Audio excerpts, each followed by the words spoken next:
하나님의 축복이 여러분과 여러분의 가정에 넘치기를 주님의 이름으로 축원합니다.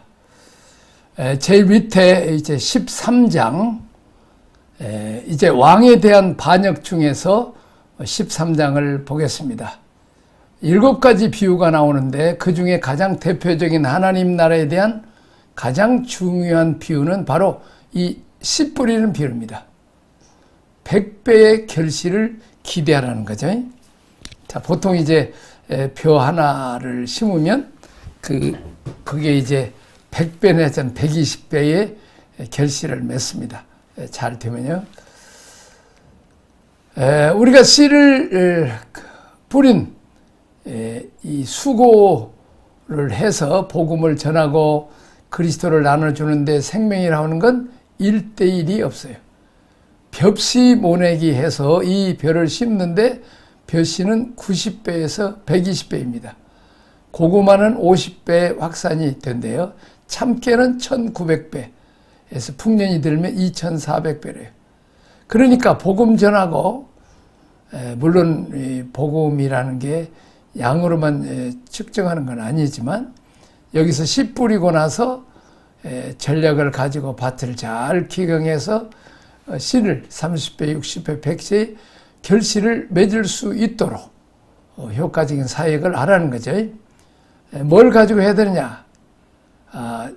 씨 뿌렸다고 자기 뭘 다 했다고 물러서지 말라는 거죠. 어떻게 하라는 거예요? 전략을 가져야 합니다. 내가 뿌린 이 복음이 효과적으로 많은 결실을 얻도록 하기 위해서 전략을 세우라는 것입니다. 사람의 마음을 얻어야 됩니다. 사람을 움직여야 100배의 효과가 나타납니다. 이렇게 기도합니다. 따라서 해보세요. 하나님 나라, 하나님 나의 복음 사역이 100배의 결과를 가져오기를 원합니다. 이것은 기본이고 아까 신명기 1:1에 이제 1000배의 결과를 가져오기를 원합니다. 기도할 때 이제 이렇게 기도했어요. 자, 내 살림을 챙기는 것이 아니라 누구를 위해서? 하나님 나라를 위해서. 위해서 내가 하는 것이니까 우리가 욕심을 내도 되죠? 하나님 내가 수고해야 되는데 1000배의 결과가 오기를 원합니다. 이런 기도 욕심을 가져야 합니다. 내 탐욕 때문이 아니라 하나님 나라를 위해서입니다. 자, 13장에서는 우리가 이 하나님 나라라고 하는 게 모든 게 그냥 저절로 되는 게 아니라 이런 효과의 결과에 대한 기대와 그를 위한 우리의 수고가 있어야 된다는 거죠. 자, 씨 뿌리는 비유. 그 다음에는 가라지 비유. 거기 가짜가 있다는 거죠. 그 다음에 겨자씨 비유. 작게 심어도 결과가 새들이 깃들 만큼 엄청난 결과를 가져온다는 것입니다. 누룩 비유. 가루 소말 속에 불어놓은 누룩과 같다는 거죠. 영향력이 확산된다는 것입니다. 그 다음에 밭에 감추인 보화 비유, 대가를 지불하는 거죠. 공짜로 하려고 그러면 안 된다는 거죠. 대가를 지불하라. 진주 장사의 비유, 진주를 많이 샀지만 최고의 가치, 가장 좋은 진주를 만났을 때는 지금까지 모았던 모든 진주를 다 팔아서 보석이라고 하는 거 이제 사라는 거죠.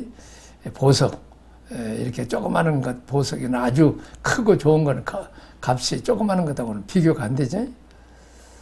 엄청난 가치, 크기 때문에 진주를 다 팔아서 가장 가치 있는 큰 진주를 사겠다는 크고 좋은지. 내가 그동안 인생에 붙잡혔던 가치가 많이 있었지만 다 내려놓고 최고의 가치를 갖고 있는 그것을 붙잡기 위해서 나머지는 다 내려놓으라는 거예요. 바울은 예수 그리스도의 십자가, 복음을 알고 난 다른 것은 다 자기가 여겼던 명예, 성공, 출세 뭐 이런 것들 다 내려놨죠. 그런 것들은 다 배설물로 여기고 예수님 십자가, 복음을 가장 가치 있는 걸 여겼죠. 마지막으로 금을 비웁니다. 여러 고기를 잡는데 좋은 고기를 골라서 선택한다. 이런 개념이죠. 그러니까 하나님 나라라는 개념은 그냥 죽어서 전당 간다, 구원받았다, 만족한다 그런 개념이 아니고 현재 우리의 삶 가운데서 우리 시대, 우리 역사 속에서 우리가 구체적으로 접근할 수 있고 전략을 짤 수 있고 결과를 기대할 수 있고 경영을 통해서 조정할 수 있다는 것입니다. 자, 이신득이 예수 믿음 구원받 아주 좋죠. 가만히 있어도 처음부터 끝까지 하나님이 다 해주시는 걸로 사람이 생각한단 말이죠. 그것은 출발할 때는 우리가 그렇게 생각하고 또 하나님께 기대하는 거죠. 또 끝에 가서 주님이 나에게 그런 은혜를 주셨습니다. 실제적으로 우리가 삶의 현장, 사역의 현장에 들어갔을 때 이런 경영 전략이 필요하고 검증이 필요하고 자기 관리가 필요하고 그래서 거의 제가 이렇게 통계를 해보니까요. 목회를 잘하는 분들, 선교를 잘하는 분들은 거의 시간 관리, 건강 관리를 이제 잘 경영하고 살았던 것을 볼 수 있습니다. 그런데 그냥 안 하는 사람은 보면 그냥 어딘가에 펑크가 나죠. 우리가 마태복음을 읽어보면 하나님 나라라는 개념은 그렇게 단순하지 않습니다. 아주 구체적이고 실제적이고 아주 세밀해야 되고 그래서 우리가 노트에다가 전략을 자꾸 짜야 되죠.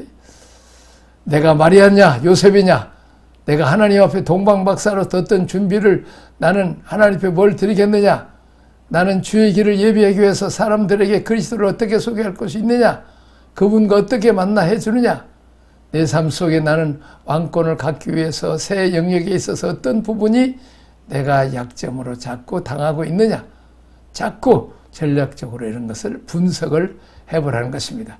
주로 사탄이 나를 어느 쪽으로 공격하고 들어오느냐 육신적인 부분이 세상적인 부분이자 영적인 부분 이렇게 세 영역으로 나눠가지고 보라는 거죠. 5장에서 내 마음은 그리스도를 왕으로 모시고 있느냐 6장에는 실제 내 삶 가운데서 그리스도를 우선하고 하나님 나라를 먼저 생각하는 삶이 있느냐 아니면 내가 사람에게 보이기 위해서 목회하고 사람에게 자랑하기 위해서 뭔가 취하고 있지 않는지 7장에서는 내가 혹 하나님 앞에서 바른 검증을 하기 위해서 내 자신을 자꾸 검증하는 거죠. 내가 사람들을 너무 비판하고 하나님이 하셔야 할 어떤 심판을 내가 하고 있지 않는지 기도할 때 그냥 껍데기만 하고 있지 않는지 또는 거짓 선지자처럼 내가 행동하고 있지 않는지를 자꾸 점검해 보라는 것입니다. 13장에서 이렇게 7가지 비유를 가르쳐주고 있습니다. 자, 이제 14장에서 20장 왕의 은신입니다. 14장에 들어오면 주님이 5,000명을 먹이시면서 너희가 먹을 것을 주라. 그래요. 그리스도가 우리의 생명의 떡인데 주님은 생명의 떡이지만 우리 보고 떡을 떼다가 갖다 주라는 것입니다. 지금 우리 시대에 그리스도가 이 역사를 위해서 우리 시대를 위해서 주님이 제물이 되셨지만 이 떡을 떼다 줄 사람은 누굽니까? 누가 이 그리스도를 전달하는 자냐는 거죠. 제자들이 해야 돼요. 내가 해야 돼요. 내가 저도 지금 여러분에게 그리스도를 떼주는 작업을 지금 영상을 하고 있잖아요. 우리가 어떤 모양으로든지 주님을 나눠주고 사람들을 공급하고 하는데 일을 위해서 우리는 준비해야 됩니다. 그래서 오병이어 작다고 탓하지 말라. 내가 갖고 있는 거 오병이어를 할지라도 그것을 다 전달했을 때 역사는 누가 일으킨다? 하나님이 일으키신다는 거죠. 너 이것 먹을 것을 줘라. 여러분 주고 계세요? 여러분 교인들이 지금 잘 먹고 있는 것 같아요? 12광주리가 남는 교회가 있고 먹는 게 없어서 갖고 이제 얻어먹으려고 다니고 몰래 엉뚱한 짓을 하는 사람도 있죠. 이제 얻어먹을 것이 내 집에 못 얻어먹었으니까 딴 집에 가서 얻어먹는다는 거죠. 자, 그렇습니다. 우리가 교회의 영적 양식이 모자라거나 만족하지 않으니까 이단들에게 가서 헛것을 잘못 음식을 지금 먹고 있지 않는가 우리가 한번 생각해 봐야 되죠. 얻어먹어 다니다가 일이 만나는 거 아니에요? 너희가 먹을 것을 주라. 이렇게 말씀을 잘 내가 배고 풍성하게 하면 엄마처럼 젖이 콸콸 나면 하나님의 얘기들을 많이 보내주죠. 목회자가 먼저 잘 먹어야 돼. 너희가 먹을 걸 줘라. 내가 내 교인들을 그리스도를 잘 양육하고 있는지, 그리스도를 잘 주고 있는지를 점검해보는. 자, 15장 장로들의 유전을 따라 행해왔던 것을 하려고 하지 마라. 해왔던 방식으로는 자꾸 하려고 그러지 말고 새 법, 새 질서, 새 왕을 우리가 모실 수 있는 준비가 되어야 됩니다.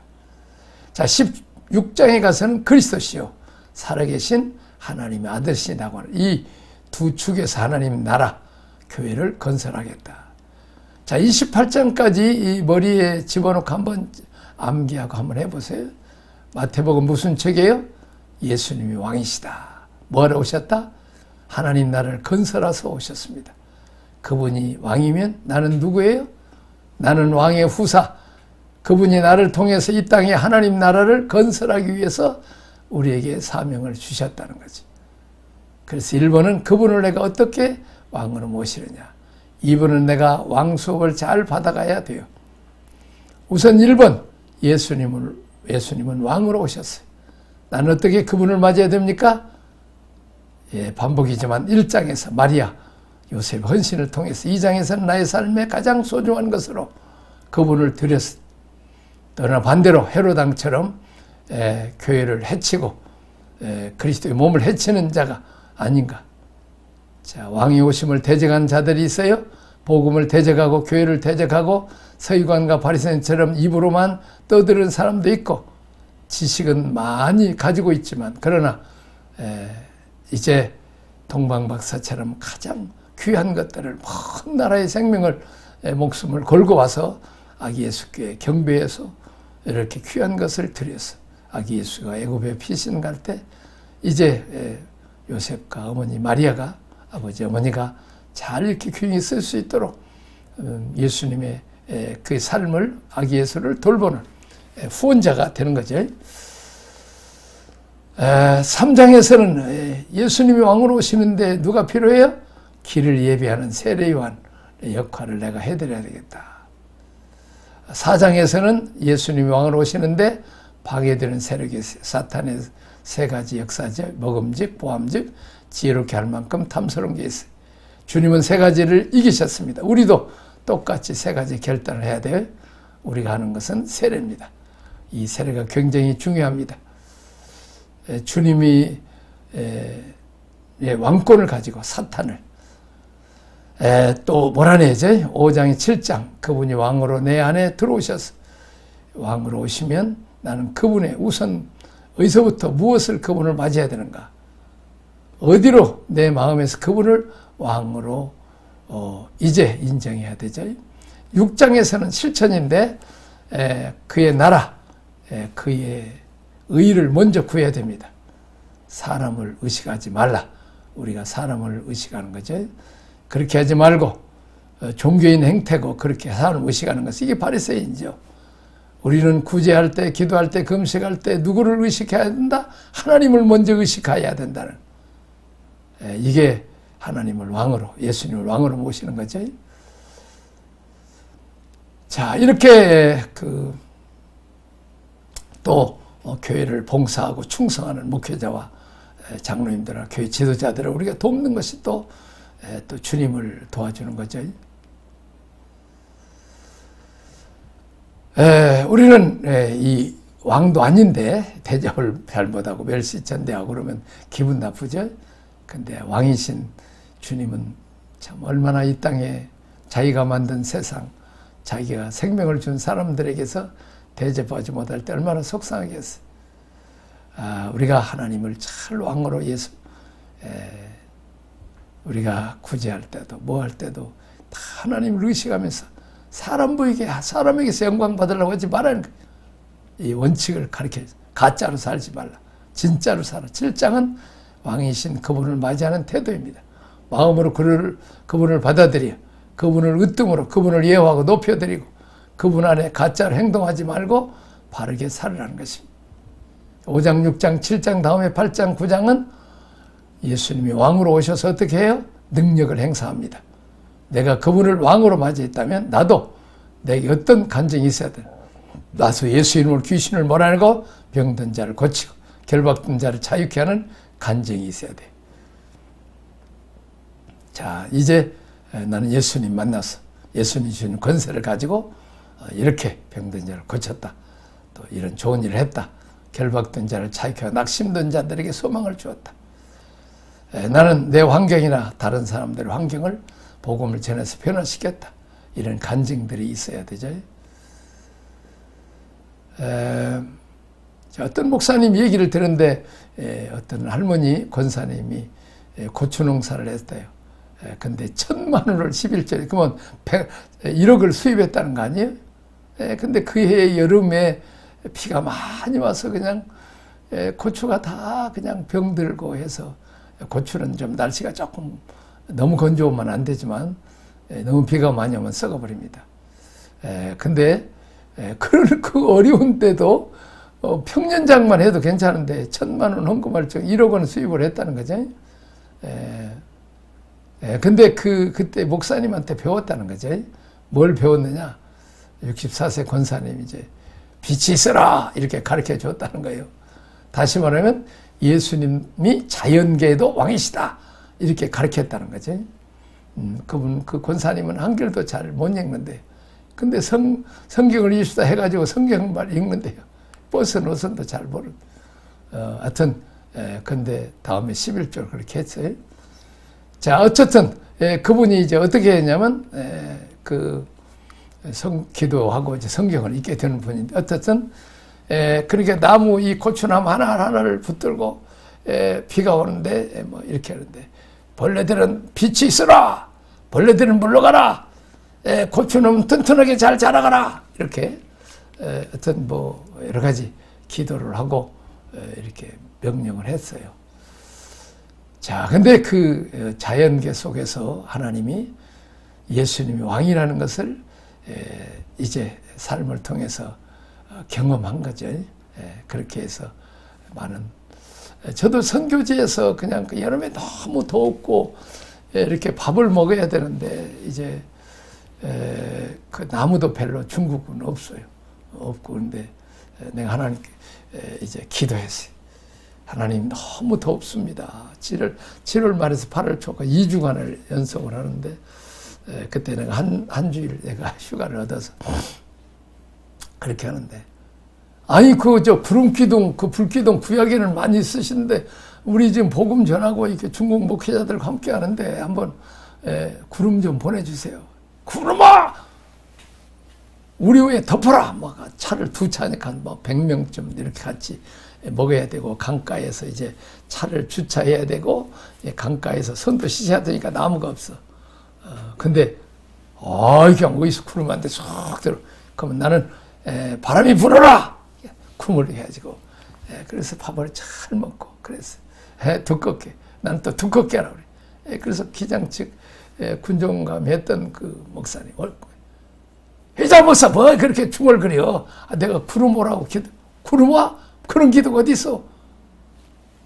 조금 있다 왔잖아요. 구름이 왔잖아요. 그렇고 다음에도 또 이제는 목사님한테 한번 명령을 했어. 근데 진짜 목사님한테 비가 오는 거예요. 구름이 오는 거예요. 근데 그냥 목사님 좀 간증을 하라고 그랬더니 그냥 울면서 간증을 했어. 그리고 기도했어. 그랬더니 그냥 비가 와버리잖아요. 그럼 나는 뭐예요? 비야 멈춰라. 저리 물러가라. 그래가지고 이제 그래갖고 물론 저쪽에는 막 우랑탕탕 막 천둥번개 치고 새까만 구름이 있고 한데 시원한 바람 우리 밥 다 먹고 빨리 가자고. 그래가지고 이제 차 속에 들어오니까 그때 그냥 참았던 비가 막 작달비가 오는 거예요. 내가 지금 우리 그 서방교회 독일에서도 그런 역사가 있었어요. 우리 좀 독일에서도 하나님이 그런 역사를 했는데 한 새벽에 되면 지금 비가 많이 지금 서쪽 지방 예를 들면 서쪽 지방에 오는데 어떻게 전기를 꽂을까요? 뭐 떡을 할까요? 밥을 할까요? 뭐 근데 무조건 하라고. 일개월도 비 와. 근데 이쪽에서 또 전화 와서 무조건 하라고. 그래서 한 10시까지는 비가 와. 근데 이제 10시쯤 이제 우리가 모여서 이제 예배를 드려야 되면 공원에 구름만 끼고 비가 밤 살살 부면 이제 비가 왔으니까 이제 시원하죠. 하나님 더 시원하게 땅을 시원하게. 그렇게 사고 난 뒤에 이제 다 끝나고 난 데는 내가 빨리 가자. 끝에 이제 비가 참았던 비가 와야 되니까.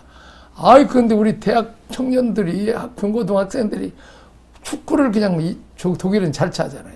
그래서 내가 그때는 큰 차, 봉고차 하나 하고 이제 자가용들이 많으니까 몇 차를 집사님이 세워놓고 곧 비가 오니까. 그래갖고 막 신나게 공을 차는데 막 비가 작달비로 오는 거야. 그래갖고 들어가서 이제 태워가지고 이제 왔습니다만은. 그렇습니다. 우리 뭐 한국교와 서강교와도 비 온다고 체육대회 못 온다고 그러면 나는 무조건 합시다. 그러면 이제 다들 취소하는데 우리 교만 취소하네.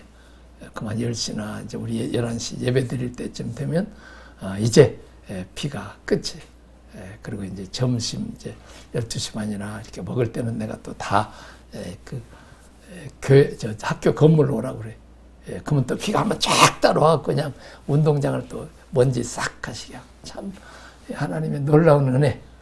오늘 또 하나님이 살아계셔서 역사해 주시고 내 이름을 기상이라고 지어주시고 이렇게 기상예를 주장하신 하나님을 너무 감사하죠. 이제 이런 역사들 우리에게 많이 있다는 것을 우리가 알아야 됩니다. 또 이렇게 기도했더니 이렇게 하나님께서 역사에 주셨다. 이런 간증들이 선교지를 많죠. 자, 8장, 9장에서는 우리가 10장에서는 그분을 왕으로 모셨을 때 내 생애 속에, 내 개인 인격 속에 예수님이 나의 왕이라는 것을 간증을 내놨다. 너는 육체의 병을 고쳤느냐? 경제적인 문제를 해결했느냐? 자식 문제 해결했느냐? 고초농사 잘 지었느냐? 내 삶에 그분을 왕으로 만난 간증이 있어야 돼. 이렇게 예우해 드린 거죠. 병이 오셨을 때 혜택을 주는. 자, 8장, 9장, 10장은 전 영역에서 인간 삶의 전 영역에서 예수님이 왕이라는 것을 보여주는 거죠. 자, 이제 11장은 천국을 침노하라. 12장은 강한 자가 약한 자를 결박한. 자, 13장은 100배의 족배. 14장은 500 기적의 예보를 줘서 떡을 나눠주듯이 예수님을 나눠주라. 15장 장로들의 유전에 조심하라는 것을 말씀했습니다. 자, 16장은 그의 나라, 하나님 나라, 교회를 세운다는 거죠. 우리 신앙고시 은부의 권세가 이기지 못하리라. 교회를 세우겠다는 거죠. 우리가 1장부터 16장까지 이렇게 쫙 우리가 한번 해보는 것 참 좋죠. 한번 이렇게 해서 해보는 걸 좋으리라고 생각합니다. 오늘날 우리가 참 하나님의 역사가 우리 삶의 현장에서 일어날 수 있도록 기도하고, 저는 참 6.25 전쟁 때 참 공산당들이 막 소련제 탱크 몰고 북한 교류들이 들어와서 완전히 그냥 압록강에서 거의 다 망해갖고 그냥 전혀 가망이 없다는. 근데 그때마다 프레스트가 여사가 한 말이 있어요. 이승만 대통령 늘 잠자다가 보면 그냥 밤중에 그냥 엎드려서 늘 등짝이 보였다는 거예요. 얼마나 나라가 많은데 하나님 앞에 이 민족을 구원해달라. 그래서 5,000분의 1인가 7,000분의 1의 확률의 성공률이 인천 상륙잔인데 믿음 좋은 메가드하고 그냥 이 두 사람이 기도하고 했더니, 또 이제 압록강 전투 그냥 B-19로 폭격을 해야 되는데 비가 오면 안 되잖아요. 그래서 그냥 온 성도들에게, 목회자들에게 날씨 좋게 해서 그냥 인민군들을 폭격해달라고. 그렇게 그 기도를 들으셔서 하나님이 구원해 주신 것을 봅니다. 오늘 우리 민족을 하나님이 보아서 우리 나라 만세, 여러분의 삶에서 하나님 역사하소서 늘 구원하는 그런 역사가 있기를 주님의 이름으로 축원합니다. 17장 순환 예고, 18장 교회 생활에 대한 교훈, 19장 이혼에 대한 교훈, 부자 청년과의 대화, 그리고 20장에는 포도원 품꾼의 비유, 21장, 28장 왕에 대한 거절, 순환 승리, 왕의 예루살렘 입성과 순환에 대해서, 21장은 예루살렘 입성, 성전 청결, 22장 네 가지 논쟁, 혼인잔치, 세금, 부활세의 결혼, 가장 큰 계명, 23장 서기관과 바리새인들을 책망하고 24장, 25장 종말에 관한 감난산 설교, 26장, 27 마지막 6월절이 되겠습니다. 그리고 왕의 궁극적 승리, 28장은 부활과 지상 명령이 되겠습니다. 여기까지 하겠습니다. 하나님 아버지 은혜와 사랑을 감사합니다. 예수님이 우리의 왕이십니다. 병을 치료하셔서 육체의 왕이시고 또 우리 귀신을 몰아내서 영의 왕이시고 또 바람을 폭풍을 잠잠케 해서 이제 자연계의 왕이십니다. 우리 마음속에 먼저 예수님을 왕과 주님으로 섬기고 잘 이어하시되 그리스도를 낳고 그리스도를 기르는 마리아와 요셉처럼 동방바사처럼 귀한 예물을 드리고 세례요한처럼 주님 가는 길을 평탄케 하는 그러나 헤로당처럼 방해하고 죽이고 또한 이제 서기관과 바리새인처럼 이론적으로만은 전혀 도움이 안 되는 그런 사람들이 되지 않게 하여 주옵소서. 예수님 이름으로 기도합나이다. 아멘.